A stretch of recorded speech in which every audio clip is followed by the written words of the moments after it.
Hello. Hi, how are you? Hi, Lydia. How are you? I'm doing well. How's it going? It's going well. Yeah, I'll just introduce myself a little bit. I'm Katie. It's really great to meet you. Thank you for meeting me on a Sunday. I know everyone's time to wind down, but yeah, I'm Well, very thanks for taking the time on a Sunday because I know my availability is tight during the week, so I appreciate you being flexible. no worries at all. I'm just really glad that I'm able to chat with you today. How is your weekend going? Pretty good. About to go make some pottery after this. So Oh my God, that's so fun. I love that. what about you? So it's actually the evening for me. I'm located in Cape Town, so yeah, just enjoying my Oh sun. wow. Yeah, winding down, getting ready for I guess the new week. So yeah, Nice. Nice. cool. Well, I guess we'll just get into it. Yeah, thank you for joining us on the Future of Higher Education podcast. We are part of the CCIR sort of like organization, and we like to do like a little educational podcast every now and then to just educate everyone around just like what the state of admissions and like college counseling is at the moment. Yeah, and to start off the podcast, okay, so I'll just talk about myself a little bit here. I work with the CCR team, and I used to work at Reed College in the admission office as a student. So I'm not like a super professional in that space, but I did get a lot of exposure over like a few years' time. And yeah, so I have like a pretty keen interest in that field. I also studied sociology at Reed, so I was pretty interested in the education space for a while.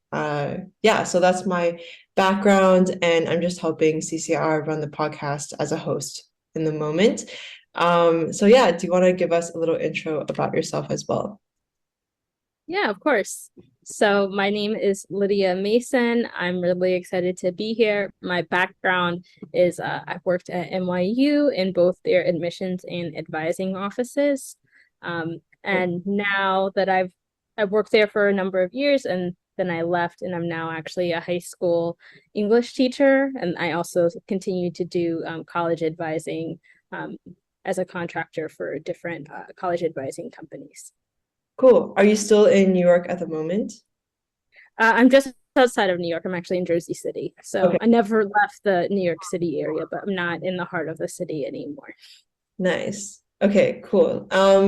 Yeah, I guess today also like the main point is to sort of discuss what the main sort of topic will be around the test optional admissions. Now that there's like been a pretty big change where a lot of schools are turning into that. But what I've really been enjoying sort of chatting about with different people is just everyone's sort of perspective on what the state of admissions is at the moment, in your opinion, and also just this entire idea around standardized testing and what it means. So I think a good place to start off maybe is just to maybe get your thoughts and opinion on standardized testing in general for like this college admission space. Right. So I think I've always been the kind of person who believes that standardized testing, while it can be useful to a certain extent, just to gauge someone's preparedness and understanding of core concepts and like core subjects, I think that someone's success once you pass a certain level on the exam, it really is more so an indicator of the resources that you have access to, the environment that you grow up in, how many times you're able to take the exam, how much time you're able to invest in preparing for it. And so for me, looking at applications, I although there is a difference, for example, between someone who gets, say, 32 and a 36, a lot of the time, the difference is how much time were these two students able to invest in taking the exam? Were their parents able to pay for an SAT or ACT prep course? Was the student able to take the exam 5 times rather than 2 or 3?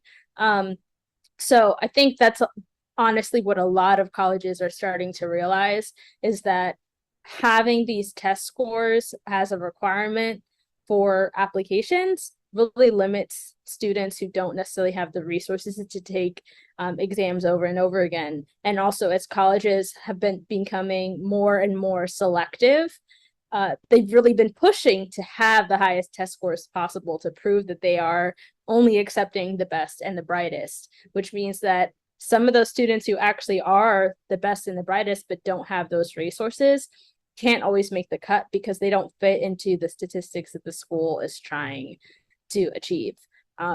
So I think that that's really the core of what is behind this whole test optional push. And I think what has caused schools in the past few years to start to walk away from that is the fact that the pandemic, in some ways, even though it stratified people in a lot of ways, it also was an equalizer in many ways, where the resources that the wealthy and privileged had access to prior to the pandemic, they no longer had as much access to those things, like having in-person support to study for exams, being able to take the exams multiple times back to back to back.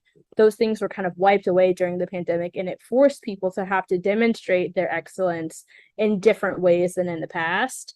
So I'm glad that that shift is changing, but I definitely think that there are other repercussions, which I'm sure we'll be talking about in this podcast. Yeah, definitely. And I just had a question that came up in my mind while you're speaking. Uh, whilst, because right now I feel like it's becoming more and more obvious that some people are able, because of their privilege and wealth, like to take multiple SAT tests or get prep classes and stuff. When do you feel like admission counselors in the colleges are considering those factors when they are seeing test scores? So if they see a very high test score, do you think they are looking at, for example, like the students' sort of socio-economic standing, and then kind of making inferences on whether or not they probably took prep classes for those test scores? Or do you think that they are still like choosing in the ways that they need to in order to sort of get the test scores that they need? Right. So a lot of schools, especially the prestigious and highly selective schools, are need blind, which means technically, as an admissions officer, we can't know for sure the exact income that you're coming in, and we're not supposed to use your financial situation as a determinant for whether or not, we accept you, right? So we're not really supposed to necessarily think about, oh, well, this student, we are taking a guess that this student has this certain tax bracket, right? But there are other metrics that we can use to make sure that we're judging a student based on their environment. So things like the school that they attend, the zip code that they're in, and things like that, and then comparing that to students who are in a similar bucket. So for example, if I am looking at an application from a student who attends one of the most well-known, well-funded prep schools in the country, I'm going to assume, even if that student themselves may be there on scholarship, right? Just the fact that they are having the opportunity to attend that school, they likely have certain resources. So I'm not going to compare that student apples to apples with a student who is applying from a really rural high school that's not very well funded in a poor zip code, who may have only been able to take the ACT one time through their school. And even without considering like assumptions that we're making, we can see, for example, how many times a student has taken an exam. So someone who has taken the ACT or SAT 6 times, they're 36 on the SAT or ACT rather. They're 36 on the ACT or 1600 on the SAT, is not going to have the same weight as a student who only had the opportunity to take it once or twice and got the same score. Because the thing with these standardized tests is, to an extent, you can learn to the test, right? Like you can learn how to be a better test taker. And that's not always a one-to-one correlation with how good of a student you are. You can learn how to take an educated guess on a multiple choice test that you've practiced enough times. And that doesn't always mean that you're going to be the best pre-med student or the best architecture student at a university. So there are a lot of factors that we're taking into consideration. With need blind applications, we can't necessarily make assumptions about how much a student makes, but we can look at, as a whole, the kinds of students that tend to apply from your school. Do they tend to have those kinds of resources, and would that affect potentially your performance? Are you a high performer in comparison to the students in your area? Those kinds of things. Yeah, definitely. And I guess in that same vein, this shift towards test optional admissions across the board, across like many states and many schools, uh, what does that mean to you, I guess, and how should students sort of understand that? Because it is a big switch. And while there is like conversation around, what that entails to like a degree, what is your advice to students in terms of how they should approach test optional admissions? So what I say is test optional to me means if you have taken a standardized test and that standardized test can in some way add to your application or even kind of strengthen what we already see from your GPA, I still recommend that you submit that. And with the students that I work with personally, I definitely encourage them at least take the ACT or SAT at least one time, because it helps. Standardized tests, while we are test optional, or many schools are test optional now, standardized tests can still provide a little bit more detail to a picture that we're looking at. And let's say, for example, that you are a student who has a 3.8 GPA, but then you go and sit for the SAT and you get a 1500. I would say definitely send that SAT score to the schools that you apply to, because it's going to give so much more dimension to what we're looking at than just seeing that 3.8. Especially, for example, if you go to a school where there aren't that many AP or IB classes. So it's difficult for us to really get a grasp of how prepared you actually are for college. Because a big issue that I've noticed with a lot of students at a lot of schools, and I also know this just as a teacher myself who teaches high school, there's a really big push in a lot of high schools across the country to inflate grades. So a 3.5 or even a 4.0, it doesn't always have the same weight as I think sometimes students think that it does, especially if you're not taking the absolute most rigorous courses possible. Because a 4.0 GPA, if 30% of the students at your school have a 4.0, it doesn't mean quite as much. So submitting those test scores can help us to really understand, okay, so maybe a 4.0 puts them at the top 20% of their classmates, but if they get a 1500 on the ACT, well, that's the 98th percentile or 96th percentile of all students who take the SAT around the country. So now we can understand with a little bit more detail how strong of a student you actually are. But of course, we're taking it with a grain of salt because, like I said at the beginning, performance on standardized test scores has so much more to do with just your ability as a student. It has a lot to do with your environment and your resources as well.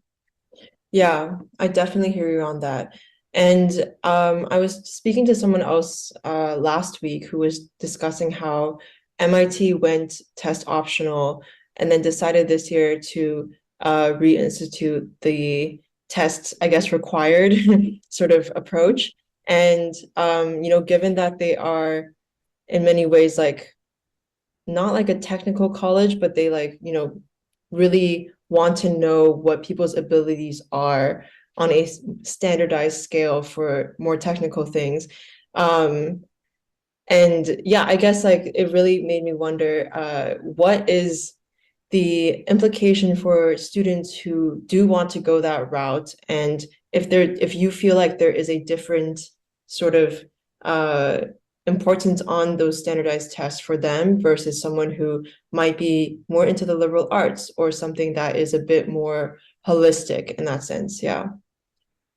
I think that that's definitely a good question that I haven't thought about that much, but I would imagine that, let's say that we're comparing like MIT versus a small liberal arts college, like I don't know, Swarthmore or something like that. I don't know. I think that when you're looking at a liberal arts college and maybe you're like an undecided student versus a student who wants to go to MIT and study, I don't know, like engineering or something like that. Uh, I don't think that I wouldn't imagine that there's a huge difference because the intent behind having access to those test scores is really the same, regardless of whether you're trying to study just liberal arts, you're not studying anything in particular, or you're trying to study something really technical. Um, However, I think just similar to what I was saying before, I think that standardized tests can just add a lot more detail to the picture. And especially with a school as selective and competitive as MIT is, um, having that standardized test can really help to parse out the really nitty gritty details that help us to determine which students we're going to select. Versus a school that maybe is not quite as selective. It's a little bit easier to make those decisions without it.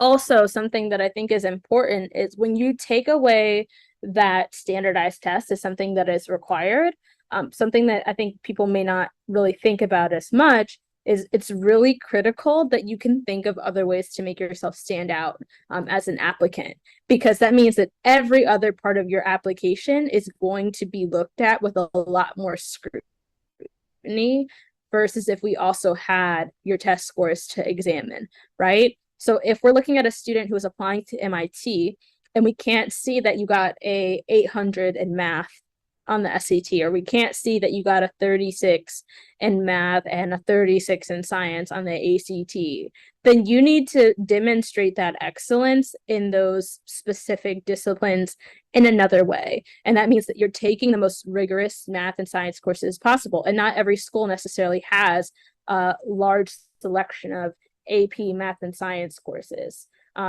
Or you need to be competing in science fair every year, or you need to be doing research independently, or you need to be, participating in all these extracurriculars related to math and science in order to prove that you are a really strong competitor. And obviously those things would already be important things when you're applying to these selective schools anyway, even if you did have that standardized test score to submit. But I think for those selective schools like MIT, it's even more important because they don't have that additional detail that helps them to decide which students they're going to select and which students that they're not.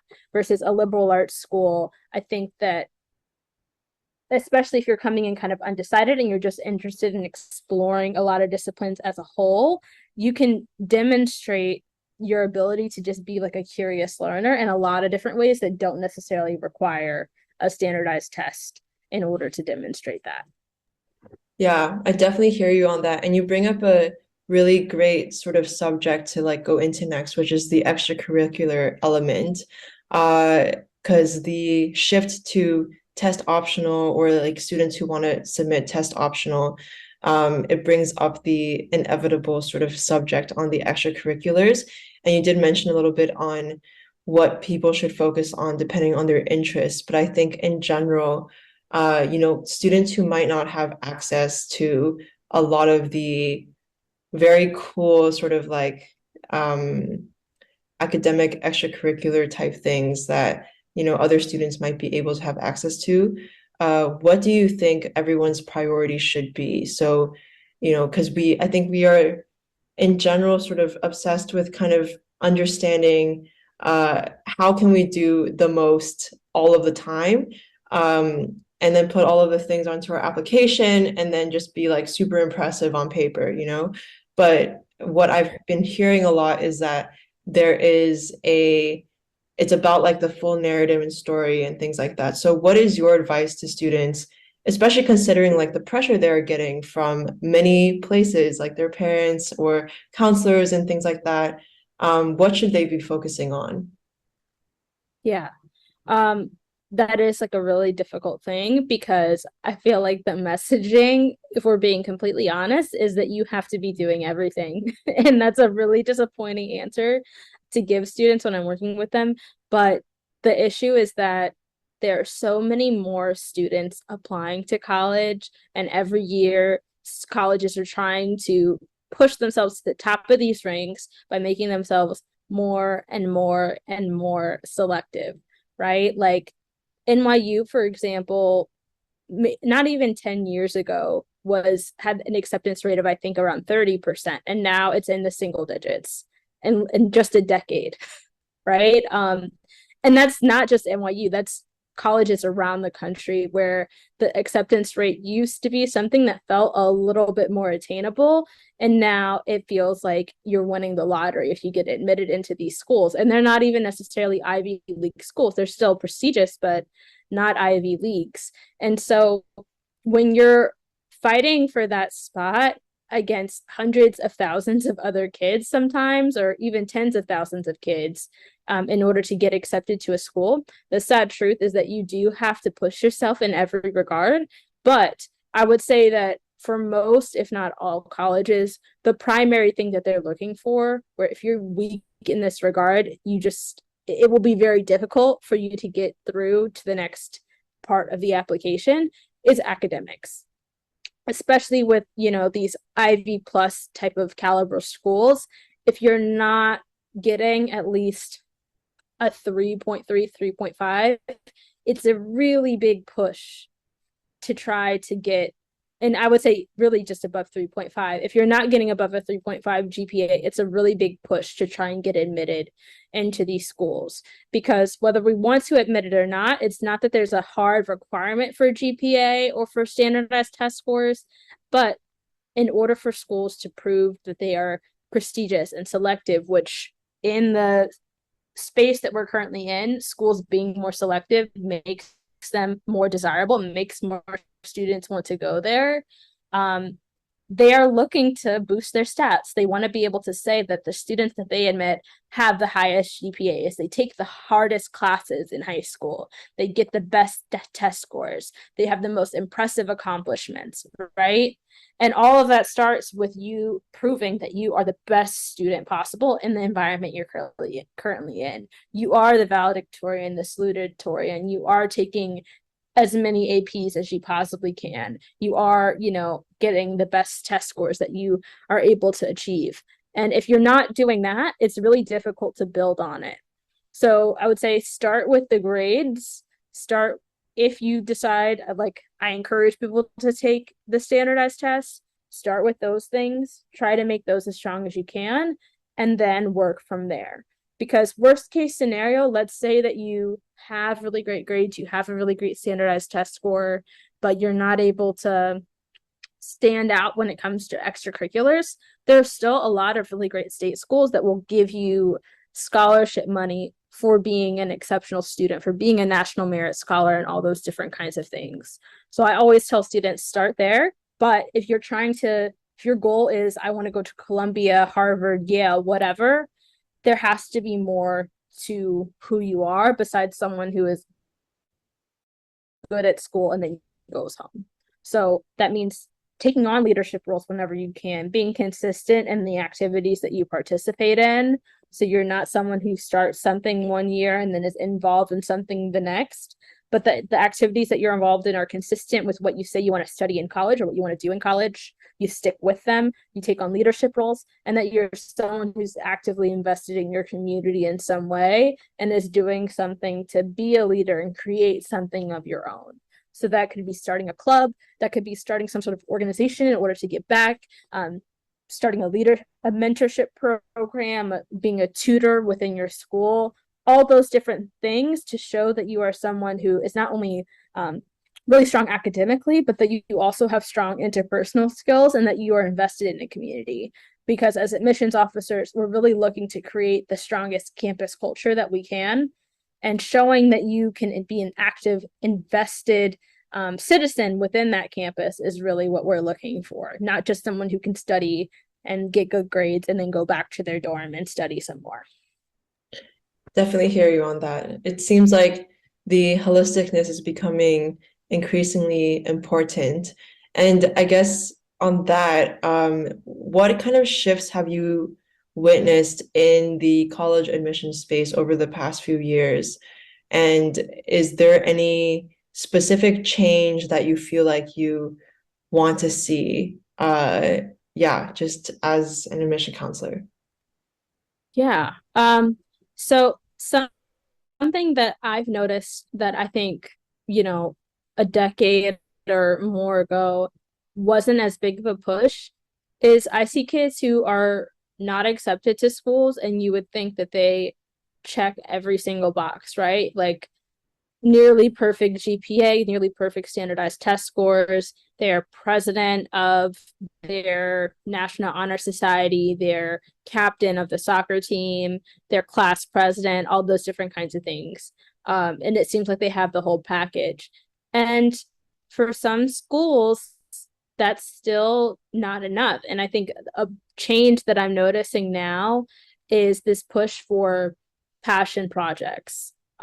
So note, I guess looking for students who are not able to just be charismatic and fill in an already existing leadership role, but students who are able to see an actual need or a gap in their communities and find a way to fill it on their own. So there's a bigger push to look for students who um like create something. Like if they're involved in science or research or something like that, they're using their research in order to solve an already existing problem in our world, or they're starting like a nonprofit of some sort or a program to benefit the people in their communities. That's something that it was something that was looked for before and it was it was a plus, but now it's becoming more and more of an expectation where it's like, okay, it's nice that you're class president. It's nice that you're captain of the soccer team, the football team, field hockey team, but those are things that any student can find a way to be president of something, right? It takes a certain kind of person to see a need and come up with their own way, pave their own path to fill that gap, because I think colleges are looking more and more, not just for people who have the charisma to be a leader, but who have the motivation and the vision and the follow through to create their own opportunities. So that's a really big shift for me. And I think also just something that I think students, or not students, but colleges as a whole are valuing more and more is including students from different backgrounds and trying, and I think this is also just the push for holistic applications, is really trying to make an effort to make sure that we're evaluating students within their own context. So we're not trying to look at a student who is from a much less resourced background and hold the same level of expectations for them as a student who we assume had every opportunity to do whatever it is that they wanted to do. So just trying to make sure that we're evaluating students in a way that feels very equitable, which is something that I definitely appreciate.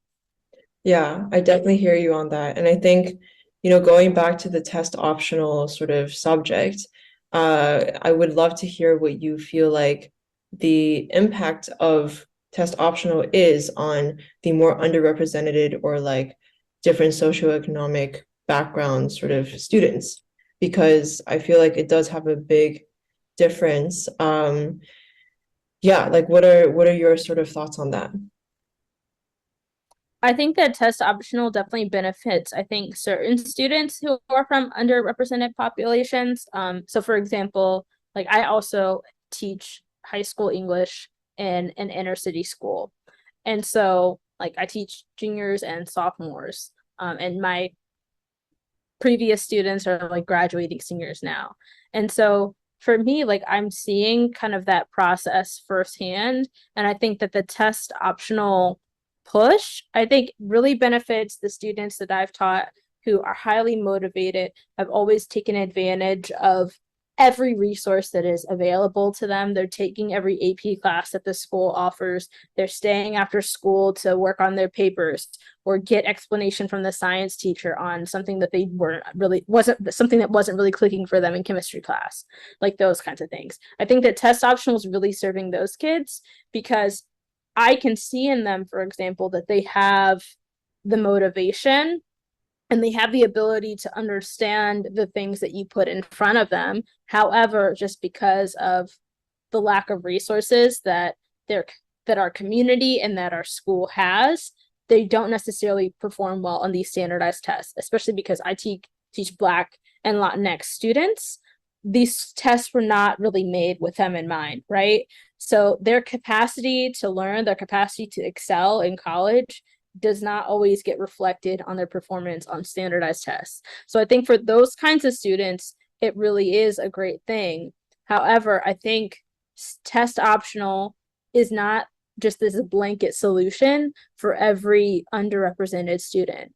So on the flip side of that, I have students that I've taught who I think also would be really great at these more selective schools, but because of different reasons, family situations, stuff going on in their home life, all those different kinds of things, they couldn't always stay after school for office hours and really demonstrate how motivated they were as a student. They couldn't always take the most rigorous courses. They may have gotten solid grades, but when we're comparing those students within our school, we're always going to gravitate towards the kid who embodies that kind of model student. And when we don't have the standardized test as an additional metric, sometimes those talented students who just didn't necessarily have the time to invest and demonstrate to teachers that they were that really strong student so that they could get that strong letter of rec, they're the kind of student that's going to fall through the cracks.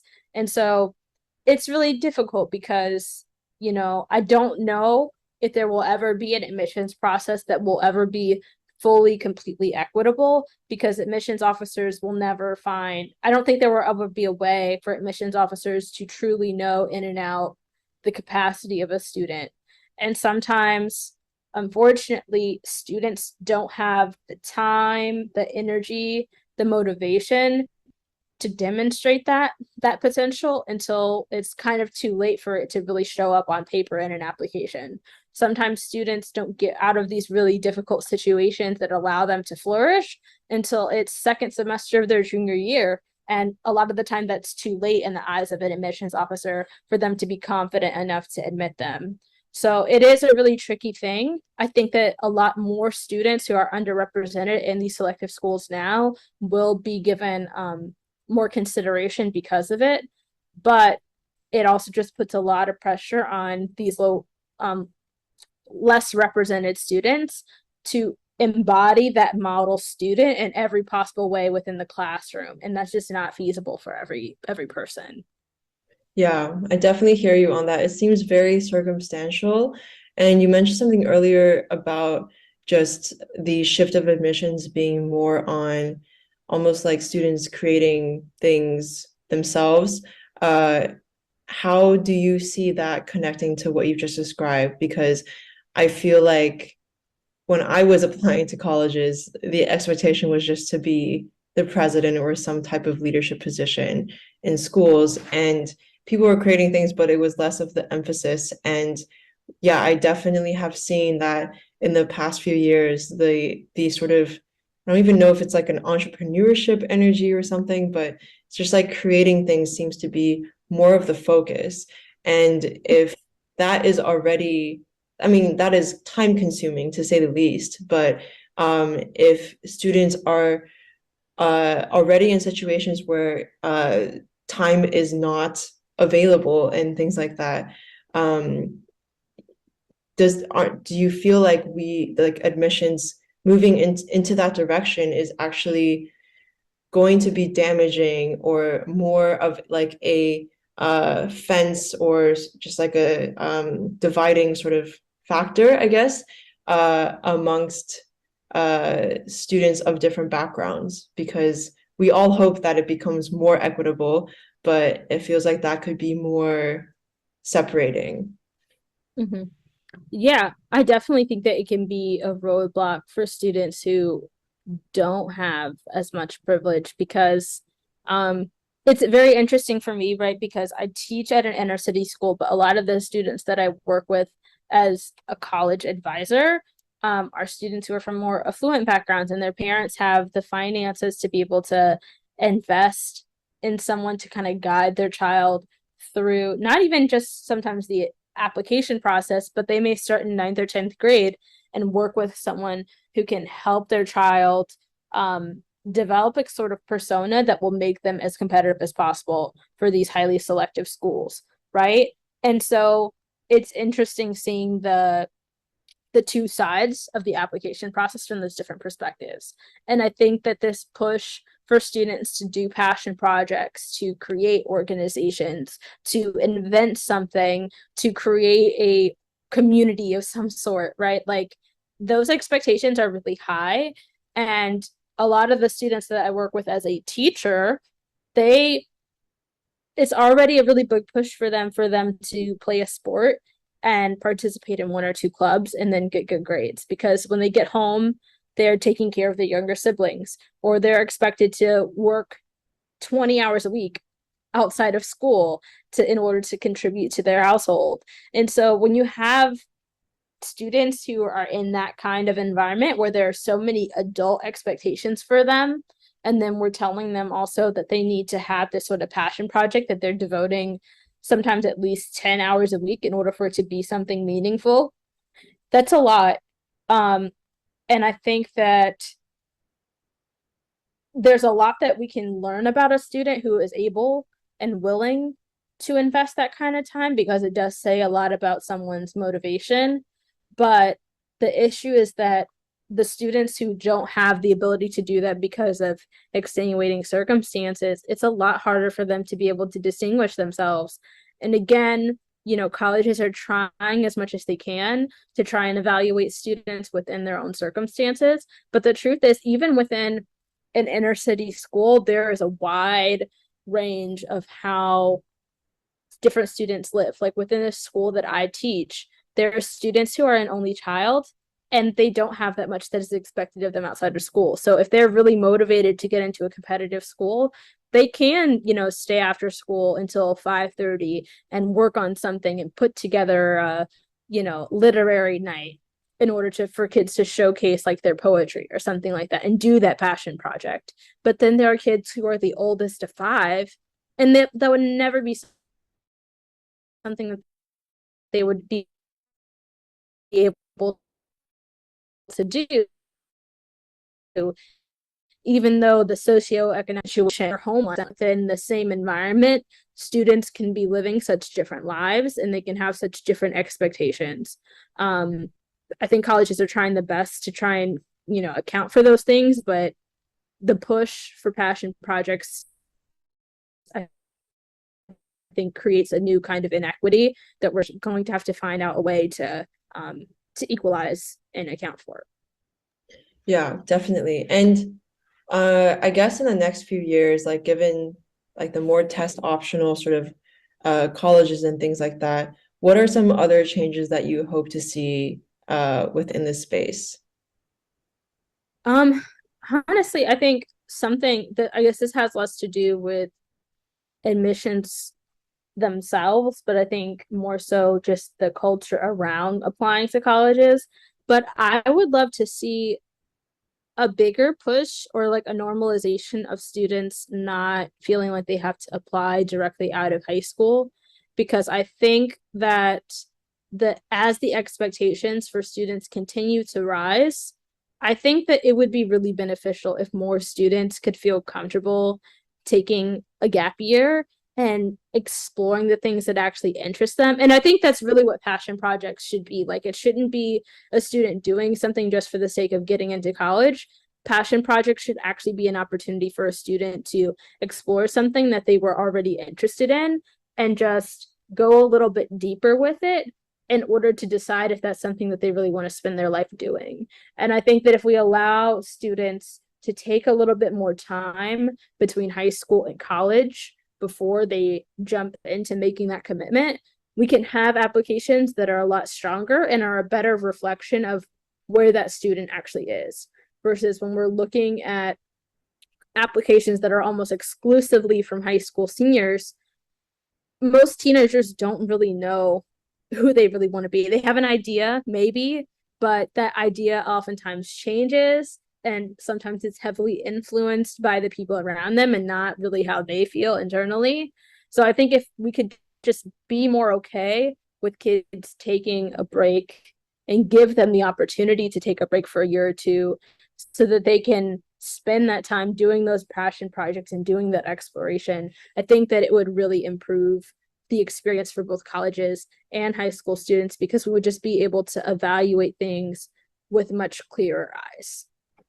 Yeah, I actually am in complete agreement with you because I feel like for myself, it took me like when I went to college, I did feel very lost and I did wish that I had some time in between to just ground myself a bit, like find myself a little bit before I jumped into it.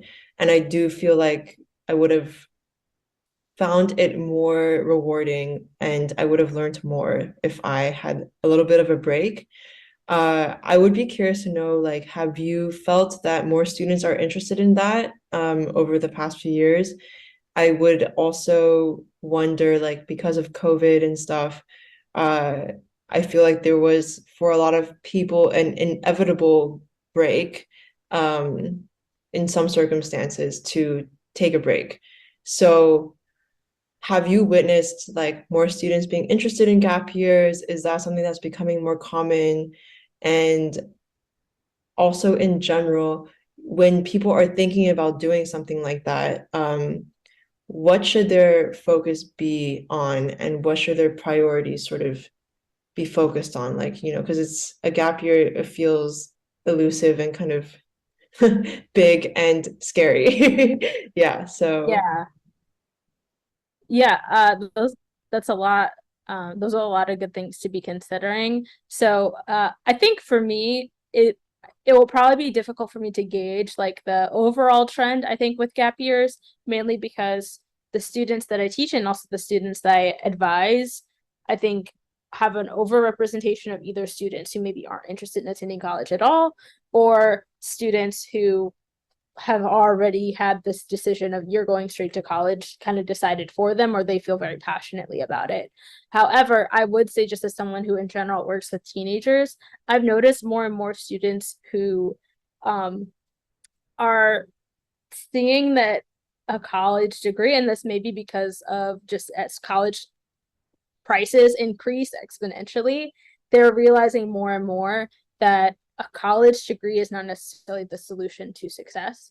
And so they're really open to exploring other things.